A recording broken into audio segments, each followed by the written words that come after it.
In this episode, we'll be discussing the transition from the early Vedic period to later Vedic period. If we draw the map of India, this northwestern part of India, this region, that was the flourishing region of this Rigvedic period or this early Vedic period. And that was between 1500 BC and continued till 1000 BC. So during this period, what we can see in the northwestern part of India, there was this early Vedic period, otherwise called as this Rigvedic period. And what happened during 1000 BC? During 1000 BC, we can see the migration of these Vedic people into eastern part of India. Hence, the period of the later Vedic period that's spanned between 1000 BC and continued till 600 BC. So this is a general understanding, and now we are going to discuss the major changes happened from this region to this region. So let's get started. Regarding the settlement, economy and the tools used, what we can see, there were some important changes happened in this later Vedic period, especially from the region itself.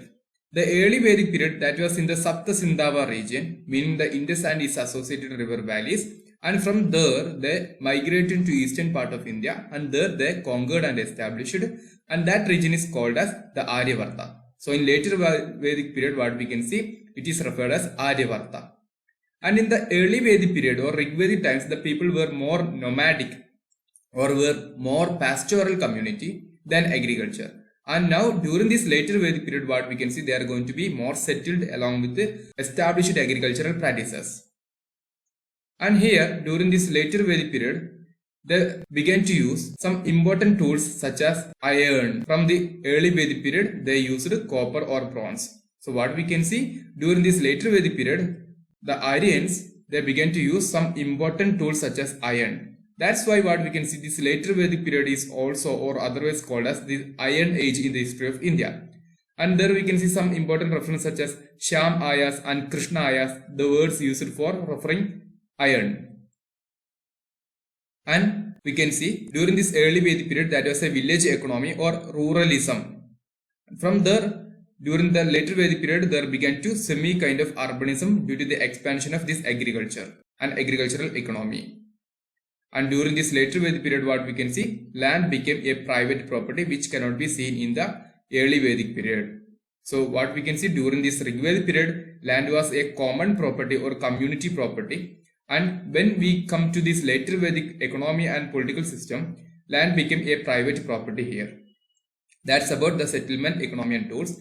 Next is their polity. And during this early Vedic period or Rigvedic period, we have discussed the political system based on tribal form of governance.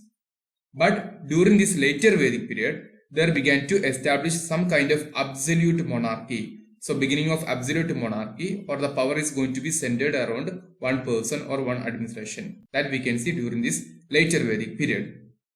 And that's why we can see the absence of some important political institutions that were once important during the early Vedic period, such as the Vidada, Sabha and Samadhi. These three institutions, Vidada, Sabha and Samadhi, were three important political institutions during this Rigvedic period. But when we going to understand and study about this later Vedic period, these three institutions, Vidada, Sabha and Samadhi, they lost importance. Even the Vidada, that became absent, meaning the disappearance of such kind of political institution. And during this later Vedic period, there came special officials called as Ratnins, and administration was took over under these Ratnins. And regarding the role of women, the women lost their political representation that were once they enjoyed during this early Vedic period. And coming to the society became less egalitarian. We can simply say society became less egalitarian because of the establishment of casteism or Varnashrama Dharma. So during this period, later Vedic period, what we can see, the society is going to become based on Varna or caste based society, and it eventually led to less egalitarian kind of society. The women, they lost the right to part of education, thus they lost the Upanayana ceremony, and that was not popular, and the woman birth not preferred. And as you discussed, the society became based on Varna than class. Now what we can see, the occupation and the life is determined based on birth of an individual. That is Varnashrama, and that degraded the condition of Shudras. Hence what we can see, society is going to be highly caste based. Hence what we can see, different castes such as the Brahmins, Kshatriyas and Vaishyas and Shudras. Among them, the Shudras, their social conditions or the social status that became more degraded during this later Vedic period. Regarding the religion, what we can see, new forms of yajnas were introduced, or simply what we can see, the religious practices became more complex. Remember, when we have discussed about the last session, the Rigvedic religion, we told that the religion during this Rigvedic period was more simple and plain. But what we can see, when we approach the later Vedic period, it became more complex and new yajnas became in practice such as Rajasuya, Vajpayee and Ashwamedha. And here we can see new gods such as Prajapati, Vishnu and Rudra, meaning what? The older gods or the Rigvedic gods such as Indra, Agni, Varuna, etc., they lost their prominence. And here during this later Vedic period, what we can see, the dominance of Brahmin community. That's why what we can see, the yajnas became more complex. The Brahmins, they got upper hand in religion, society and polity, etc. That's why everything is based on some kind of later Vedic rituals and practices, hence the dominance of this Brahmin community.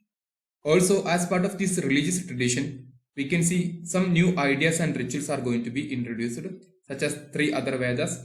Rigvedic period, we have only one Veda, that is Rigveda itself. And later Vedic period, there came other Vedas such as Samaveda, Yajurveda and Atharvaveda. Also the Brahmanas. And some philosophical ideas such as Aranyakas and Upanishads all began to establish. And the ashrama system was also introduced during this later Vedic period. So these are some of the most important changes happened from the early Vedic culture to later Vedic culture. We'll be discussing more about such kind of transitions and importance in the upcoming classes.